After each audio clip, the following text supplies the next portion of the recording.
बहू, ओ बहू, अब नीचे भी आ जाओ। और कितनी देर लगेगी नाश्ता बनने में? आज तो काम वाली भी नहीं आई है। आ रही हूँ मम्मी जी, आ रही हूँ। और काम वाली बिना बताए गायब क्यों हो जाती है, मुझे तो यही समझ में नहीं आता। अब ये सब समझने का वक्त नहीं है, तुम लोग भी कभी कभी टाइम से नीचे आ जाया करो। वो क्या है ना, कल रात को ये ऑफिस से लेट आए तो मैं भी देर तक जाग रही थी, इसीलिए सुबह जल्दी उठ नहीं पाई। अरे वो तो ठीक है, लेकिन प्रिया कहाँ है? देवरानी जी भी आ ही रही होंगी। डुग्गू भी उठ गया है तो रो रहा था।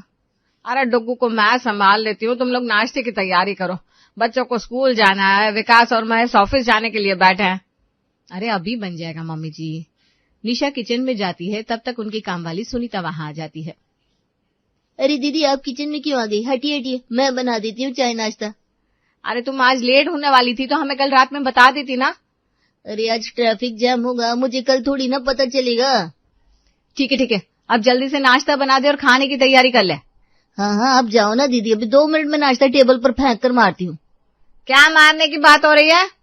कुछ नहीं मम्मी जी, सुनीता काम करने की स्पीड बता रही है। अच्छा बहू, मैं क्या कह रही थी, आज खाने में मेथी बना लेते हैं। नहीं माँ जी, आप लोग मेथी नहीं खा सकते। क्यों भला? अब तेरे कहने से चलेगा क्या कि हम क्या खाए क्या नहीं?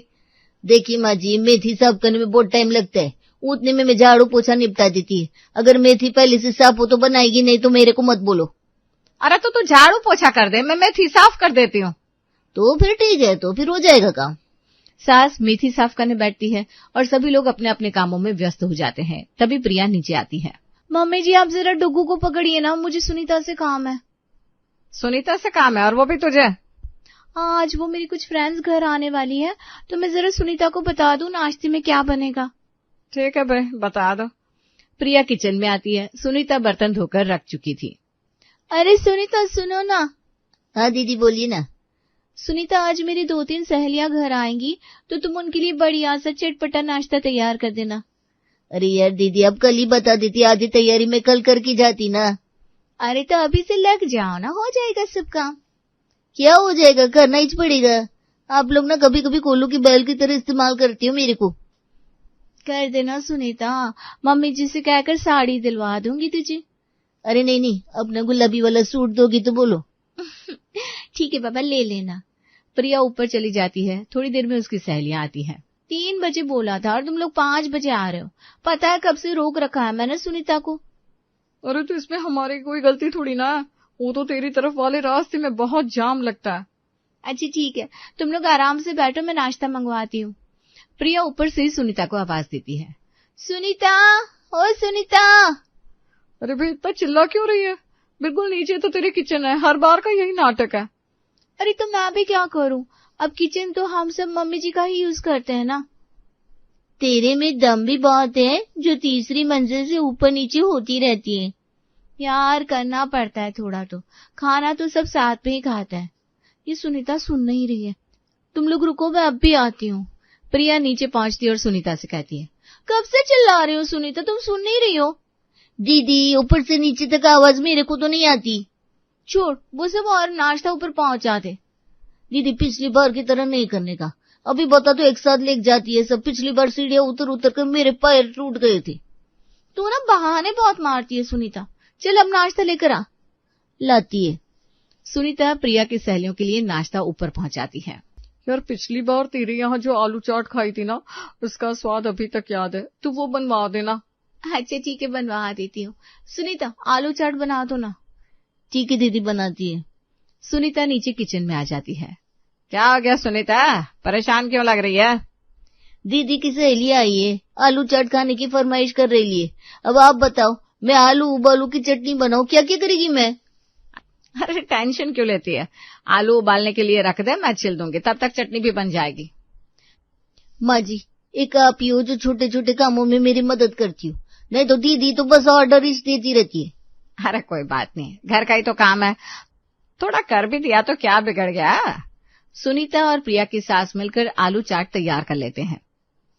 सुनीता रात होने को आई, तुमने खाना नहीं बनाया अब तक? दीदी अभी तो मैं आलू चाट बनाकर फ्री हुए लिए, अब आज दिन भर काम में ही लगी थी, अब मैं अपने घर जा रही है। अरे तो फिर रात का खाना? मेरे को नहीं पता, अब बाहर से ऑर्डर कर लो या फिर से आलू चाट बनाकर रखी उसको खा लो। सुनीता वहां से चली जाती है। निशा प्रिया के पास आती है। प्रिया, क्या हुआ दीदी, कोई प्रॉब्लम है? सब लोग ऑफिस से आने वाले हैं और अभी तक खाना नहीं बना है। तो सुनीता को बोलो ना, मुझसे क्यों बोल रही हो? तुझसे ना बोलू तो किससे बोलू? तेरी सहेलियों की खातिरदारी के चक्कर में वो थक गई और चली गई। हाँ, ऐसे कैसे चली गई? अभी तो सारे बर्तन भी पड़े हैं। तो ये सब तू ही साफ करेगी, लेकिन पहले तो ये बता कि अब खाने का क्या करेंगे? दीदी, आप ये मुझसे क्यों पूछ रही हो? पिछली बार तो आपकी भी मायके वाले आए थे और सुनीता ने खाना तब भी नहीं बनाया था। मैंने तो कुछ नहीं कहा था आपसे। प्रिया, तू भूल रही है मैं इस घर की बड़ी बहू हूँ। ये क्या बात हुई दीदी? हर बार बड़ी बहू होने की धौंस जमाती रहती हो। हाय, कैसे जबान चल रही है दीदी। हाँ, तो मेरी जुबान है, आपकी जुबान की तरह नहीं चलेगी। मेरी जुबान मेरी जुबान की तरह चलेगी। अरे क्या हुआ है, तुम लोग ऊपर ही लड़ती रहोगे क्या? नीचे आ जाओ। मम्मी जी, ये दीदी कह रही है मुझे अपनी सहेलियां नहीं बुलानी चाहिए। अरे पर क्यों? ये क्या बताएगी, मैं बताती हूँ। दोनों बहुएं नीचे उतर कर आती है और सास के सामने बहस करने लगती है। अरे प्रिया चुप हो जा, डुग्गू को भी अभी अभी सुलाया मैंने। नहीं मम्मी जी, आज तो मैं बोल कर रहूंगी। जब आलू चाट बनी रखी है तो आज सब खाने में वो खा लो ना। हाँ तो कौन मना कर रहा है, खा लेंगे। दीदी मना कर रही है। मेरी सहेलियां क्या आ गई, इनको मिर्ची लग गई। और जब इनके रिश्तेदार आते हैं तो मैं तो कुछ नहीं कहती, उल्टा बिट्टू और बबली को अपने पास रखती हूँ। अच्छा, तो बहुत बड़ा एहसान कर दिया तुमने। तुम्हें क्या लगता है मैं अपने बच्चे संभाल नहीं सकती? तुम्हारा बच्चा तो पूरा दिन मम्मी जी संभालती है। मैं भी संभाल सकती हूँ डुग्गू को अकेले। हाँ। अरे तुम लोग बिल्लियों की तरह लड़ना बंद करो और खाना बना दो। दोनों लड़के ऑफिस से आते ही होंगे। मुझे नहीं बनाना, मैं वैसे भी तीसरी मंजिल से नीचे आते आते थक जाती हूँ। मुझे मेरा अलग किचन चाहिए। तो फिर मैं भी दूसरी मंजिल से नीचे उतर कर क्यों आऊं? मुझे भी चाहिए मेरी रसोई। ठीक है, तुम दोनों अलग अलग होना चाहती हो ना, हो जाओ। रहना तो अलग ही है, तो अब चूल्हे भी अलग कर लो। अगले दिन दोनों बहुएं अपनी अपनी मंजिल पर रसोई रख लेती हैं। रसोई पहले ही अलग हो जानी चाहिए थी। अब मुझे बस 4 लोगों के बराबर का ही काम करना है। जो हुआ अच्छा ही हुआ। अब मैं अपनी सहेलियों को भी बुला सकती हूँ और नाश्ता पानी लेने के लिए नीचे तक जाना भी नहीं पड़ेगा। अरे माँ जी, अपनी रसोई से बर्तन चोरी हो गए ले क्या? अरे नहीं नहीं। तो फिर बर्तन किधर गए? रसोई इतनी खाली खाली क्यों लगती है? अरे कल रात दोनों बहुओं ने अपनी अपनी रसोई अलग कर ली। अलग कर ली? अब मैं किधर काम करेगी? अरे तू तो जैसा कर रही है वैसे कर। अब तो मैं अकेली हूँ, मेरे लिए खिचड़ी बना दे। ठीक है माँ जी। सुनीता काम निपटा कर जाने लगती है, तभी निशा उसे आवाज देती है। अरे सुनीता, नीचे ही काम करती रहेगी क्या? ऊपर भी तो काम है। सुनीता, फिर मेरा भी ब्रेकफास्ट बनाना है। हैं? ये तो ऐसा लग रहा है जैसे एक ही घर में होकर 3 घरों में काम करती है मैं। आती है दीदी। सुनीता निशा के किचन में जाती है। चलो जल्दी से बच्चों और इनका टिफिन बना दो। बना तो देगी दीदी, लेकिन महीने का कितना दोगी आप? क्या? कौन से महीने का? मिल तो रहा है तुझे नीचे से। वो तो नीचे का मिल रहा है दीदी। अब मैं इधर अलग काम करेगी, ऊपर अलग नीचे अलग, 3 जगह का काम हुआ कि नहीं?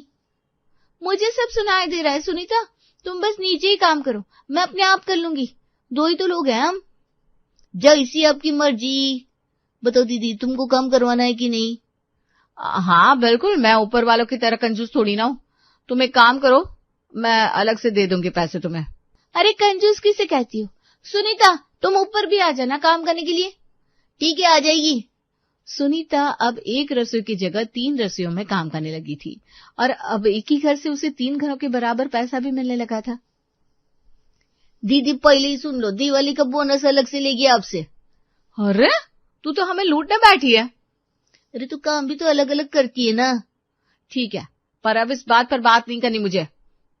प्रिया यार, इस बार सेविंग्स बिल्कुल नहीं हुई। मैं क्या बताऊं क्यों नहीं हुई? पहले तो फिर भी हाथ में 15,000 बच जाते थे, इस बार तो 5 भी नहीं है। ऐसा मत बोलिए, दिवाली की शॉपिंग भी बाकी है। अरे अब समझा करो, पहले तो एक बार में सुनीता को जाते थे 2,500, अब तो वो अलग से हमसे भी ले रही है। तो क्या कर सकते हैं हम? देखो हम 2 ही लोग हैं और अपना डुग्गू है, 2 लोगों का काम तो तुम कर ही सकती हो ना। बात तो ठीक है, कर तो सकती हूँ। तो ठीक है, फिर सुनीता को मना कर दो। अभी मना कर देती हूँ। प्रिया सुनीता को फोन करके आने के लिए मना कर देती है और खुद ही घर के काम संभालने लगती है। महेश सुनिए ना, बच्चों की स्कूल फीस के पैसे नहीं दिए आपने अभी तक। अरे कहाँ से दो पैसे यार? कहाँ से मतलब? वॉलेट से दीजिए। पैसे वॉलेट में होने भी तो चाहिए। क्या मतलब? कहाँ गए पैसे? भूल गई? अभी तो राशन भरा है इतना, और हर महीने का सुनीता को जा रहा है। अरे हाँ, मुझे तो ध्यान ही नहीं रहा। तो फिर अब क्या करना है? बच्चों की फीस तो अगले महीने ही भर पाएगी। अगले महीने तो फिर से राशन लेना होगा ना, और सुनीता के भी तो जाएंगे। तो तुम घर का काम संभालो, वैसे भी दिन भर करती क्या हो, सुनीता को पैसे नहीं देने पड़ेंगे। हाँ, वो भी ठीक है। निशा भी सुनीता को काम से निकाल देती है और अब दोनों बहुएं खुद ही अपनी अपनी किचन संभाल रही थी। विकास, ये पकड़ो ना डुगू को, मुझे खाना बनाना है। अरे मेरी मीटिंग चल रही है यार, मैं नहीं देख पाऊंगा। पहले कम से कम मम्मी जी संभाल तो लेती थी, अब वो ऊपर आ नहीं सकती और मैं नीचे गई तो सब्जी जल जाएगी। प्रिया डुगू को गोद में उठा लेती है और काम में लग जाती है। दोपहर तक काम करते करते वो बहुत थक चुकी थी। विकास, आज आप घर पर है, पर एक बार भी आपने डुगू को हाथ में नहीं लिया। सिर्फ मेरा बच्चा थोड़ी ना है ये। अरे तो मैं कौन सा मजे में हूँ, सुबह से काम ही कर रहा हूँ। आपसे ना कुछ भी कहना बेकार है। यार तुम चाय बना दो मेरे लिए। मैं नहीं बनाने वाली, बहुत थक गई हूँ, जाकर खुद बना लो। और अभी तक मुझे शॉपिंग के पैसे भी नहीं दिए आपने। मेरे पास पैसे नहीं है, अभी रसोई का इतना सामान तो लिया तुमने। रसोई रसोई रसोई, मैं तो पक गई हूँ रसोई से। माँ जी, आज क्या बना के दूं आपको? मैं तो बना लूंगी अपने लिए कुछ न कुछ, अब अकेली जान को कितना ही खाना लगेगा। तो क्या अब आप भी मेरे को काम से निकाल रहे लिए? मैं भी मतलब? और नहीं तो क्या, दीदी लोगों ने निकाल दिया। अरे तो अब से तू मेरे यहाँ भी आकर क्या करेगी वैसे? ठीक है, नहीं आएगी। सुनीता काम छोड़कर चली जाती है और सास अपने काम निपटाकर आराम में लग जाती है। आजकल तो दिन बड़े खाली खाली से लगने लगे हैं। एक काम करती हूँ, मंदिर हो आती हूँ। सास मंदिर के लिए निकल जाती है। निशो, ये क्या है? मैंने तुमसे छोले बनाने को कहा था, आलू क्यों बना दिए तुमने? महेश, छोले बनाने के लिए रात भर पानी में भिगोने पड़ते हैं, आपने याद दिलाया था क्या मुझे? अच्छा, ये मेरा काम है? पहले तो कभी याद दिलाने की जरूरत नहीं पड़ती थी मुझे। हाँ, तो पहले मम्मी जी या कोई ना कोई कर ही देता था। पहले की बात अलग ही थी, पहले सब खाने पर मिलते तो थे, अब तो 1 महीने से विकास की शक्ल तक नहीं देखी मैंने। हाँ, डुगू को भी नहीं खिला पाई मैं तो। क्या हुआ प्रिया, तुम सिर पकड़ कर क्यों बैठी हो? सिर पकड़ कर ना बैठे तो क्या करूं, ये दिन भर रोता रहता है। अरे तो इसे अपने पास रखा करो ना। इसे अपने पास रखूंगी तो काम कैसे करूंगी? अरे तो माँ के पास दे आओ नीचे। माँ जी के पास भी ये तब रहता है जब मैं आसपास दिख रही हूँ। अब नीचे मेरा कोई काम है नहीं, मैं तो ऊपर रहती हूँ। अब इस प्रॉब्लम का सोल्यूशन नहीं है मेरे पास। एक सोल्यूशन है, आप थोड़ा घर का काम कर दिया कीजिए ना तो बहुत अच्छा रहेगा। हाँ प्रिया, ऑफिस में चक्की पीसने के बाद तुम चाहती हो मैं यहाँ भी काम करूँ? सॉरी, मुझसे नहीं होगा। पता था आप यही कहोगे। तो मैंने थोड़ी ना कहा था अलग किचन रख लो अपनी। अब तीसरी मंजिल पर लाई हो किचन तो झेलो। देखो, आप ना मुझे ताने मत दो वरना मायके चली जाऊंगी। तुमसे ना कुछ भी कहना बेकार है। प्रिया विकास से रूठकर अपने कमरे में चली जाती है और विकास नीचे आ जाता है। अरे भैया, आप भी यहाँ? अरे तू बता, तेरा कैसे आना हुआ? आपके यहाँ भी खाना नहीं बनाया क्या? अरे नहीं यार, अब मैं शॉपिंग के पैसे कहाँ से दूं बता, सब तो रसोई, राशन और बच्चों की फीस में चला जाता है। हाँ ये तो है, डुगू बड़ा हो जाएगा तो ये सारे खर्चे मुझे भी उठाने पड़ेंगे। छोटे, बहुत भूख लग रही है। माँ नहीं है क्या यहाँ? पता नहीं, शायद कहीं गई है। अरे विकास, महेश, तुम दोनों यहाँ क्या कर रहे हो? माँ, बहुत भूख लग रही है। अच्छा, अभी बना देती हूँ खाना। माँ, रायता बना दो ना, ऊपर तो लोग दही जमाना ही भूल जाते हैं। ठीक है, तुम लोग बैठो, मैं अभी बना देती हूँ। विकास और महेश अपनी माँ के पास ही खाना खाकर ऊपर आ जाते हैं। अगले दिन अचानक प्रिया की सहेलियां उसके घर आती हैं। अरे प्रिया, तूने अपनी किचन ऊपर बना ली? ये तो बहुत अच्छा हुआ। तुम लोग बिना बताए कैसे आ गई आज? बिना बताए? प्रिया, तू बादाम खाया कर। काहे के बादाम यार, पहले तो मेरी सास भिगो कर देती थी, अब तो उसका भी होश नहीं रहता मुझे। आज बाहर जाने का प्लान तो अपना बहुत दिन पहले का बना हुआ था, तूने ग्रुप पर मैसेज नहीं देखा क्या? अरे यार, मैं तो फोन ही नहीं देख पा रही हूँ। 1 मिनट, तू डुगू को पकड़ना, मैं बर्तन धो लेती हूँ तब तक। तू चलेगी या नहीं आज? शाम हो गई है, आते आते रात होगी, फिर ये भी ऑफिस से आ जाएंगे, सीधा खाना मांगेंगे। नहीं यार, मैं नहीं आ पाऊंगी। तू आती तो अच्छा लगता है। ठीक है, पर कोई बात नहीं, हम दोनों ही जाते हैं। हाँ, तुम दोनों जाओ, मैं तो इस रसोई में ही फंस गई हूँ। प्रिया की सहेलियां वहां से चली जाती है और प्रिया खाना बनाने की तैयारी करने लगती है। सुनो महेश, जरा बच्चों का होमवर्क देख लो ना, मैं जब तक खाना बना देती हूँ। निशा, मैं अभी बहुत ज्यादा बिजी हूँ, एक इम्पोर्टेंट मीटिंग है मेरी। आपकी मीटिंगों के चक्कर में पीटीएम में बुलावा आ जाएगा अपना। यार, पहले होमवर्क कौन करवाता था? पहले प्रिया देखती थी, लेकिन अब वो नीचे ही नहीं आती। अलग अलग होने का मन भी तो तुम दोनों का ही था ना, अब मैं क्या कर सकता हूँ? ठीक है, आप कुछ मत करो, सब गलती मेरी है ना, मैं सब संभाल लूंगी, अपने बच्चे अपना घर। हमारे बच्चों से अपने बच्चे हो गए अब, सुन रहे हो आप? ऐसे तस्वीर में खड़े खड़े क्या हंस रहे हो? सास अपने पति की तस्वीर को देखकर बातें कर रही थी, तभी प्रिया नीचे आई और बोली, मम्मी जी मेरी तबीयत ठीक नहीं है, आप जरा डुग्गू को संभालिए ना। अरे प्रिया, तू अकेले क्यों लगी हुई है? जब से पहले ही नीचे आ जाती। हाँ मम्मी जी, अच्छा नहीं लग रहा है मुझे भी, और डुग्गू भी ना दादी के लिए रोता रहता है, लेकिन क्या करूं, मुझे काम से फुर्सत ही नहीं मिलती थी नीचे आने की। हाँ प्रिया, अलग होकर अब पता चल रहा है कि कैसा लगता है। तुम खुद देखो, बच्चों की डायरी में नोट डालकर देने लगी है उनकी टीचर। मुझे टाइम ही नहीं मिला बच्चों को पढ़ाने का। मैं तो कहती हूँ पहले की तरह एक किचन कर लेते हैं, कम से कम समय और पैसा दोनों तो बचेगा। हाँ, इस बार तो शॉपिंग के लिए भी पैसे नहीं मिले मुझे। तुम लोग चिंता मत करो, मेरी पेंशन से ले लेना पैसे। लेकिन अब ये बताओ कि कल का नाश्ता कहाँ बनेगा? यही नीचे की रसोई में। ठीक है, फिर मैं सुनीता को बुला लेती हूँ। निशा और प्रिया अपनी अपनी रसोई समेट कर वापस नीचे ही शिफ्ट कर लेते हैं और सब पहले की तरह एक साथ काम करने लगते हैं। मालिक, आपके इस महीने का किराया। अरे वाह अमर भाई, तुम समय के बड़े पक्के इंसान हो, इसलिए हमेशा मेरे पसंदीदा हो। ठीक 10 तारीख को घर का किराया दे जाते हो, मुझे ऐसे लोग बहुत अच्छे लगते हैं। हाँ मालिक, अगर पैसे रोकूंगा तो किसी न किसी चीज में खर्च हो जाएंगे, इसलिए सैलरी मिलते ही दे देता हूँ। वैसे मालिक, आपसे एक बात कहनी थी। मैंने आपको कभी नौकरी करते नहीं देखा, और आप कहते हैं कि आपका कोई बिजनेस भी नहीं है, फिर आप इतनी अच्छी लाइफस्टाइल कैसे जी रहे हैं? अरे भाई, तुम जैसे 10 लोगों को किराए पर लगा रखा है, ये भी बिजनेस से कम थोड़ी ना है। अमित पैसे लेकर घर में चला जाता है और जब पैसे गिन रहा होता है तो शीतल उसके पास आती है। अब बस सारा दिन पैसे ही गिनते रहना है क्या? हमारी बेटी 5 साल की हो गई है, लेकिन इन महाराज को तो जरा भी ख्याल ही नहीं है। अरे उसका दाखिला करवाना भी है या नहीं? हाँ हाँ, सब याद है। कल मैं किसी अच्छे स्कूल में जाऊंगा और कविता के लिए बात करके आऊंगा। अभी काम करने दो, पैसों की गिनती कर रहा हूँ। अगर भूल गया तो पैसों की गिनती बिगड़ जाएगी। अमित की बात सुनकर शीतल वहाँ से चली जाती है और अमित 11 बजे रात तक अपना हिसाब किताब करके सो जाता है और अगली सुबह होते ही एक बड़े से स्कूल में जाता है और अपनी बेटी के एडमिशन की बात करता है। हाँ सर, अब तो दाखिला होना शुरू हुए हैं, अभी तो 2-3 महीने एडमिशन होंगे। आपका जब दिल करे आप आकर एडमिशन करवा सकते हैं। आपकी बेटी की महीने की फीस होगी 10,000। अलग से जो फैसिलिटी एक्टिविटी और जो फंक्शन पिकनिक होंगे उसके पैसे अलग से चार्ज होंगे। स्कूल के अंदर से ही कपड़े और किताबें मिलेंगी और जब भी आप ये सारी चीजें लेंगे आपको इसके लिए अलग से पैसे भरने होंगे और एडमिशन करवाने के 1 लाख अलग से चार्ज हैं। अच्छा ठीक है मैडम, फिर मैं कल अपनी वाइफ के साथ आता हूँ। टीचर से बात करके अमित अपनी गाड़ी में बैठ जाता है। बाप रे, ये प्राइवेट स्कूल तो बहुत महंगा है। अगर मैं सारा पैसा पढ़ाई पे खर्च कर दूंगा तो आगे के लिए क्या बचेगा? अभी तो बहुत कुछ करना है। खुद से बात करते हुए अमित घर चला जाता है और घर जाकर फिर से हिसाब करने लगता है।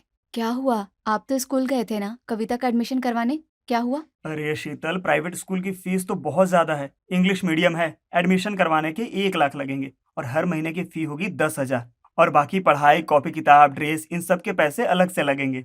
हाँ तो बच्चों को पढ़ाओगे तो खर्चा तो होगा ही। हमारी बेटी 5 साल की हो गई है, 2 साल पीछे हो चुकी है अपनी उम्र के बच्चों से। कल को हमारा बेटा भी है, वो भी बड़ा होगा और हम इतने गरीब तो नहीं जो अपने बच्चों को अच्छी शिक्षा ना दे सके।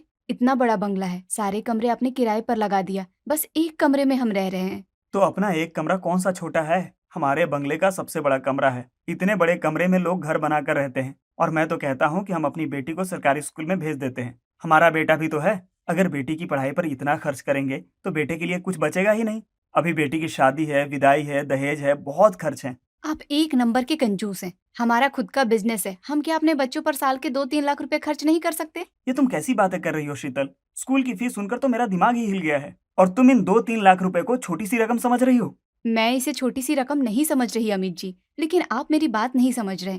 अरे हमें अपने बच्चों की पढ़ाई पर खर्च करना ही होगा, पर आप हैं कि सुनने को राजी ही नहीं है। अब जब आप मेरी नहीं सुनेंगे तो मेरी भी एक बात कान खोलकर सुन लीजिए। अब मेरी बेटी जाएगी तो प्राइवेट स्कूल में ही, शीतल अब नाराज होकर अपने दोनों बच्चों को कमरे में ले जाकर सुलाने लगती है और तभी कविता अपनी माँ से कहती है, माँ, क्या हुआ? आप पापा से क्यों लड़ रही थी? पापा ने फिर से कोई गलती की क्या? कुछ नहीं हुआ बेटा, तेरे पापा का दिमाग खराब हो गया है, अभी तुझे समझ नहीं आएंगी बातें। शीतल अपने पति से नाराज होकर अपने बच्चों के साथ सो जाती है। अब अगले दिन अमित अपने ऑफिस में जाता है, जहां वो अपने कैबिन में परेशान बार बार हिसाब किताब कर रहा होता है। तभी उसका दोस्त, जो कि उसकी कंपनी का मैनेजर भी था, वो जाकर अमित से बात करता है। क्या हुआ अमित? सुबह से देख रहा हूँ तू बड़ा परेशान लग रहा है और बार बार किसी चीज का हिसाब लगा रहा है। सब ठीक तो है ना? अरे क्या खाक ठीक है भाई, पूछ मत। बच्चों की पढ़ाई में कितना खर्च लगता है। अगर मैं अपनी बेटी की पढ़ाई का खर्च जोड़ूं तो साल के 5 से 6 लाख रुपए जा रहे हैं। मैं तो सोच रहा हूँ जैसे जैसे वो बड़ी होगी उसकी पढ़ाई का खर्च भी बढ़ता जाएगा। फिर मेरा बेटा भी है। मैंने अपनी बीवी को समझाया कि हम अपनी कविता को सरकारी स्कूल में भेज देते हैं, तो इस बात पर वो मुझसे नाराज होकर बैठी है। अब तू ही बता भाई, मैं क्या करूँ? तू भी ना यार, एक नंबर का चिंदी चोर है। इतना कमाता है फिर भी करता है ऐसे मानो जैसे गरीब है। वैसे तेरे लिए मेरे पास एक आइडिया है। मैं तेरे जितना बड़ा और अमीर आदमी नहीं, इसलिए मैंने अपनी बेटी का एडमिशन लकी ड्रा में करवाया है। प्राइवेट स्कूल में नाम आया है उसका, और उस स्कूल की फीस महीने की 15,000 है, पर मेरी बेटी मुफ्त में पढ़ रही है। ये तूने कैसे किया? स्कूल में स्कीम निकलती है भाई, एक फॉर्म भर और अपनी साल की इनकम 60 से 70 हजार दिखाकर सरकार की नज़र में गरीब बन जा। वैसे भी तू ना जीएसटी भरता है और ना ही कोई टैक्स। बहुत आसानी से तू भी गरीब आदमी बनकर अपनी बेटी का लकी ड्रा में नाम लिखवा सकता है, और फिर तेरी बेटी भी अच्छे स्कूल में मुफ्त में पढ़ाई करेगी, तेरी बीवी भी खुश, तेरी बेटी की अच्छी पढ़ाई भी हो जाएगी और तेरे पैसे भी बच जाएंगे। ऐसा हो सकता है भाई? अगर ऐसा हो सकता है तो मुझे भी करवा दे। फिर इसके लिए मुझे चाहे गरीब ही क्यों ना बनना पड़े। मैं 2 महीने गरीब बन जाऊंगा, कम से कम साल के 5 से 10 लाख तो बचेंगे। अब सूरज अमित को उस स्कीम के बारे में बताता है, जिसके बाद अगले ही दिन अमित स्कूल जाता है और वहां से फॉर्म लेकर भर देता है। साथ ही कुछ इनकम सर्टिफिकेट जैसे डॉक्यूमेंट बनवाता है और अपने बंगले में एक कमरे में रहता है और अमर से एक मदद मांगता है। अरे मालिक, आप यहाँ? अभी तो 10 तारीख आने में समय है। अरे अमर भाई, तुम तो मेरे भाई जैसे हो। तुम मुझे कह रहे थे ना कि मैं काम नहीं करता, कैसे अपना घर चलाता हूँ। बस आज तुम्हारी मदद चाहिए। अपने साथ कहीं काम पर लगवा लो। अब घर का खर्चा नहीं चल रहा। 2 पैसे बाहर से कमाऊंगा तो ही जरूरतें पूरी हो पाएंगी। अब तू तो जानता है ना, मेरी बेटी भी बड़ी हो रही है, उसकी भी तो पढ़ाई लिखाई में खर्च होगा। हाँ हाँ मालिक, क्यों नहीं, मैं कल ही अपने मालिक से बात करता हूँ आपके लिए। इस तरह अमित अपने काम का भी जुगाड़ कर लेता है। अगले ही दिन अमर अपने मालिक से बात करता है और अमित के घर जाकर उसे सारी बात बताता है। अमित भाई, मैंने मालिक से बात कर ली है। उन्होंने बोला है कि मंडे से मैं आपको अपने साथ फैक्ट्री ले जाऊं। वहां पर आपको थोड़ी मजदूरी का काम करना पड़ेगा। हमारी फैक्ट्री में जूते के पार्ट बनते हैं। आपको वहां सारा सामान गाड़ी पर लोड करवाना होगा। आप पढ़े लिखे हैं, इसलिए मैंने आपके लिए ऐसा काम देखा। आपको बस पूरा हिसाब किताब रखना होगा फैक्ट्री का। किसको फैक्ट्री का हिसाब किताब रखना है भैया? हमारे पास तो कोई फैक्ट्री ही नहीं है। अरे शीतल, तुम कितनी बात करती हो। अरे अमर भाई आए हैं, 1 कप चाय बना कर ले आओ। और हाँ, दूध थोड़ा बचा कर बनाना, महंगाई बढ़ रही है, कंपनी में काम सही नहीं चल रहा, इसलिए सोच रहा हूँ कि पार्ट टाइम कहीं काम कर लूँ। इसलिए अमर ने अपने फैक्ट्री के मालिक से बात करी है। सोच रहा हूँ फैक्ट्री में कुछ काम देख लूँ और उसके बाद मैं भी अपने जूते की फैक्ट्री खोल लूंगा। पर जूते की फैक्ट्री खोलने से पहले थोड़ा सा आइडिया लेना जरूरी है, इसलिए मैं वहाँ काम करना चाहता हूँ। तो माय डार्लिंग, कैसा लगा मेरा आइडिया? मैं ज्यादा कमाऊंगा तभी तो अपने दोनों बच्चों को अच्छे स्कूल में पढ़ा पाऊंगा। चलो, बच्चों को अच्छे स्कूल में पढ़ाने का विचार तो आया आपके मन में, वरना मैं तो डर ही गई थी। मुझे तो लग रहा था कि आप हमारे बच्चों को यूं ही सरकारी स्कूल में पटक दोगे और अपने पैसों को बस गिनते रहोगे। ऐसा नहीं हो सकता है मेरी डार्लिंग। अब जो भी कमाऊंगा वो अपने परिवार वालों के लिए ही तो करूंगा। अमित शीतल को आधा अधूरा सच बताता है और सोमवार से अमर के साथ फैक्ट्री में काम करने के लिए जाता है। सुबह से दोपहर तक कड़ी धूप में खड़ा होकर अमित गाड़ियों में माल लोड करवाता है और दोपहर में फैक्ट्री के सभी कर्मचारियों के साथ खाना खाता है। और वो देखता है कि सभी गरीब कर्मचारी खाने में रोटी, प्याज, चटनी, पानी वाली दाल, उबले हुए आलू जैसा खाना लेकर आए हैं। मालिक, आपके घर की सब्जी देखने में तो बड़ी अच्छी लग रही है। हम लोग तो कभी कभी अपने घरों में सब्जी बनाते हैं, वरना हमारा काम तो इस प्याज, चटनी, पतली दाल से ही हो जाती है। इसका मतलब तुम सब रोज ऐसा ही खाना खाते हो? अरे भैया, गरीब इंसान है, अगर बड़े बड़े शौक पालेंगे तो घर कैसे चलाएंगे, बच्चों को कैसे पढ़ाएंगे। इसलिए खुद रूखा सूखा खाते हैं और 2 पैसे ज्यादा कमाकर बच्चों को अच्छे स्कूल में भेज रहे हैं, ताकि वो हमारी तरह मेहनत मजदूरी न करें और पढ़ लिख कर अफसर बन सकें। और आपको पता है अमित भैया, मेरी तो बेटी पढ़ने में बहुत तेज है। इस बार पूरे क्लास में प्रथम आई थी। बस दुख इस चीज का है, उसको पढ़ाने के अलावा मैं उसके और कोई शौक पूरे नहीं कर पाता। उस आदमी का प्यार अपनी बेटी के लिए देख अमित को अपनी बेटी की याद आने लगती है। अब शाम होते ही अमित घर जाता है और वो देखता है कि उसके दोनों बच्चे अपनी माँ से ढेर सारी बातें कर रहे हैं। माँ, पापा तो हमसे कभी बात ही नहीं करते। आपको पता है, गली की रुचि है ना, उसके पापा हमेशा ऑफिस से आते हुए उसके लिए चीज लेकर आते हैं। पापा क्यों नहीं लाते? बेटा, क्योंकि तुम्हारे पापा बहुत बिजी रहते हैं। उनके पास बहुत सारे लोग काम करते हैं। पापा को सभी का ख्याल रखना पड़ता है ना, इसलिए। अमित कविता की बात सुनकर थोड़ा दुखी हो जाता है और जब अगले दिन फैक्ट्री काम करने के लिए जाता है तो वो देखता है कि कुछ वर्कर समय से पहले ही फैक्ट्री आ रहे हैं। अरे 10 तो अब जाकर बजे हैं। लगता है आप लोग आज जल्दी आ गए। अरे भैया, हम रोज सुबह जल्दी आते हैं और रात को लेट से जाते हैं। ओवर टाइम लगाते हैं ताकि 4-5 हजार एक्स्ट्रा कमा सकें, और जो हम एक्स्ट्रा कमाते हैं वो बच्चों की पढ़ाई पर लगा देते हैं और बाकी पैसे से घर चलाते हैं। अगर पैसे नहीं हैं तो तुम बच्चों को सरकारी स्कूल में भी तो पढ़ा सकते हो। पढ़ा तो सकते हैं भैया, पर हमें अपने बच्चों को पढ़ा लिखा कर अफसर बनाना है। हमारे बच्चे पढ़ने में बहुत अच्छे हैं।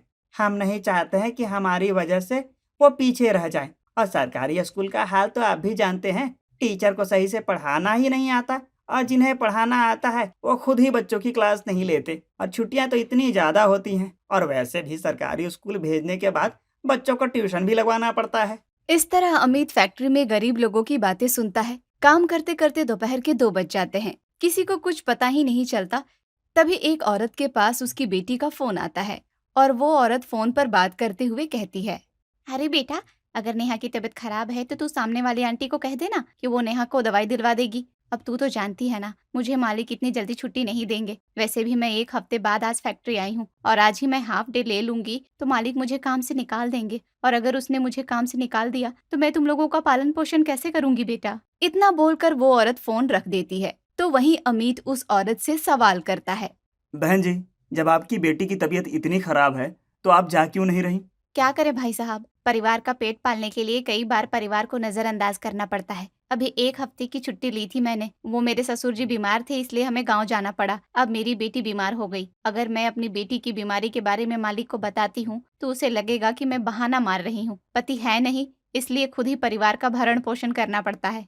उस औरत की बात सुनकर अमित कुछ नहीं बोलता और अपने काम पर लग जाता है। अब अमित उन गरीब लोगों के साथ 1 महीना रहता है और 1 महीने के बाद उसकी बेटी का लकी ड्रॉ में नाम आ जाता है। पर अमित खुश नहीं होता और आज वो अपने ऑफिस जाता है जहाँ सूरज उसे बधाई देने आता है। भाई, तूने कर दिखाया। 1 महीने फैक्ट्री में काम किया, झूठे डॉक्यूमेंट्स बनवाए। तेरी मेहनत का नतीजा है जो तेरी बेटी शहर के सबसे बड़े स्कूल में जाने वाली है। इतने बड़े स्कूल में उसका नाम आया है। पर ये क्या, तू क्यों देवदास बना बैठा है? तुझे तो खुश होना चाहिए। सही कह रहा है भाई तू, मुझे खुश होना चाहिए, पर मैं खुश नहीं हूँ क्योंकि लकी ड्रॉ स्कीम गरीब बच्चों के लिए है। उनकी सीट भी लिमिटेड होती है। मेरे पास तो पैसे हैं, मैं तो अपने बच्चों को अच्छी एजुकेशन दे सकता हूँ, पर वो गरीब अपने बच्चों की अच्छी एजुकेशन देने के लिए दिन रात एक कर देते हैं, खुद सूखी रोटी खाते हैं। मुझे बहुत बुरा लग रहा है, मैंने किसी बच्चे का हक मार दिया। अरे यार, तू कुछ ज्यादा ही सोच रहा है। इतने अच्छे स्कूल में नाम आया है, परसों भाभी के साथ जाना और कविता का नाम लिखवा देना। आखिर तूने इसी दिन के लिए तो इतनी मेहनत करी थी। सूरज के समझाने पर भी अमित को बार बार फैक्ट्री के गरीब लोगों की याद आती है। उनकी सूखी रोटी और मेहनत के बारे में बार बार अमित सोचता है और दुखी होकर घर आता है। क्या हुआ जी, इतने दुखी क्यों हैं? और अब बस हमारी बेटी के एडमिशन के लिए 10 दिन बाकी हैं, इसलिए आप मेरे साथ कल ही चलना। आप तो हमारी बेटी का नाम लिखवाने से रहे, अब मैं ही एडमिशन करवाऊंगी। हाँ शीतल, तुम सही कह रही हो। मैं जितना लेट करूंगा हमारी बेटी का फ्यूचर उतना ही बर्बाद होगा। अच्छा, तुम नीचे जाओ और हमारे किराएदार अमर से कहो कि वो भी हमारे साथ कल अपने बेटे का नाम लिखवाने के लिए चले। पागल हो गए हैं आप? वो गरीब इतने बड़े स्कूल में इतनी महंगी फीस कैसे दे पाएंगे? और आप कब से दूसरों के बारे में इतना सोचने लगे? मैं तुम्हें सब समझा दूंगा, बस अभी जितना बोला है उतना कर दो। और हाँ, कविता को बुलाओ, मैं अपने दोनों बच्चों के लिए चॉकलेट लेकर आया हूँ। पापा, आप हमारे लिए चॉकलेट लेकर आए हैं, पर राजू तो अभी छोटा है, वो तो चॉकलेट नहीं खा पाएगा। उसके बदले चॉकलेट मैं खा जाऊं? हाँ, खा लो। आज पहली बार अमित अपने बच्चों के लिए कुछ लेकर आया था। ये देख शीतल बड़ी हैरान होती है, तो वहीं अपनी बेटी को खुश देखकर अमित को काफी अच्छा लगता है। अब अगली सुबह अमित अपनी बेटी, बीवी और अमर और उसके बच्चे के साथ स्कूल जाता है, जहाँ कविता का नाम लकी ड्रॉ में आने की वजह से फ्री में एडमिशन हो जाता है। तो वहीं पूरे 1 लाख रुपए देकर अमित के बेटे का एडमिशन करवाता है। ये गोलू के एडमिशन के पैसे हैं और इसकी हर महीने की फीस भी मैं ही भरूंगा। स्कूल में जो भी गोलू पर, उसकी पढ़ाई पर जितना भी खर्च होगा मैं उठाऊंगा। मैडम कुछ भी परेशानी हो तो आप पहले मुझे फोन करना। बहुत कम ऐसे लोग होते हैं जो दूसरों के बच्चों की पढ़ाई का खर्च उठाते हैं, जबकि आपकी बेटी का लकी ड्रॉ में नाम आया है, फिर भी आप किसी और के बच्चे को पढ़ा रहे हैं। अमित, ये सब क्या है? हमारी कविता का नाम लकी ड्रॉ में निकला है, पर कैसे? मालिक, आप मेरे बच्चे का एडमिशन इतने बड़े स्कूल में करवा रहे हैं, इसका मतलब आप बहुत अमीर हैं। फिर आप गरीबों की तरह एक कमरे में क्यों रहते थे और क्यों फैक्ट्री में काम किया? शीतल और अमर के दिमाग में काफी सारे सवाल घूम रहे होते हैं। वे लोग स्कूल से बाहर आकर बार बार अमित से बस एक ही सवाल पूछ रहे थे, जिसके बाद अमित सारा सच अमर और शीतल को बताता है, साथ ही उनसे माफी भी मांगता है। शीतल, मुझे माफ कर दो। तुम्हारा आदमी सच में एक नंबर का कंजूस आदमी है, पर फैक्ट्री जाकर काम करके गरीब लोगों को अपनी जिंदगी काटते हुए देखकर मुझे एहसास हुआ कि मैं कितना गलत कर रहा हूँ। पर तब तक मेरी बेटी का एडमिशन हो चुका था। मैंने किसी गरीब बच्चे का हक मारकर अपनी बेटी का नाम लिखवाया था और ये गिल्ट मुझे अंदर से ही खाया जा रहा था। बस इसीलिए मैंने गोलू के पढ़ाई का खर्च उठाया। गोलू पढ़ेगा तो मुझे लगेगा कि मैं अपनी बेटी को पढ़ा लिखा रहा हूँ और एक गरीब को उसका हक दे रहा हूँ। मालिक, आप बहुत अच्छे हैं। मैं आपका ये एहसान जिंदगी भर याद रखूंगा। आप खुद को बुरा मत कहिए। आपने जितना भी गलत काम किया, उन सबका प्रायश्चित आपने कर लिया है, गोलू का एडमिशन इतने बड़े स्कूल में करवाकर। माँ, मेरे पापा वर्ल्ड के सबसे बेस्ट पापा हैं, है ना? हाँ कविता, तुम्हारे पापा वर्ल्ड के सबसे बेस्ट पापा हैं। चलिए अब घर चलते हैं। अपनी गलती सुधार कर अमर उसके बच्चे और अपने पूरे परिवार के साथ घर आता है और घर जाकर उसे काफी अच्छा महसूस होता है। समय गुजरता है और गुजरते समय के साथ अमित अच्छे से गोलू की पढ़ाई करवाता है।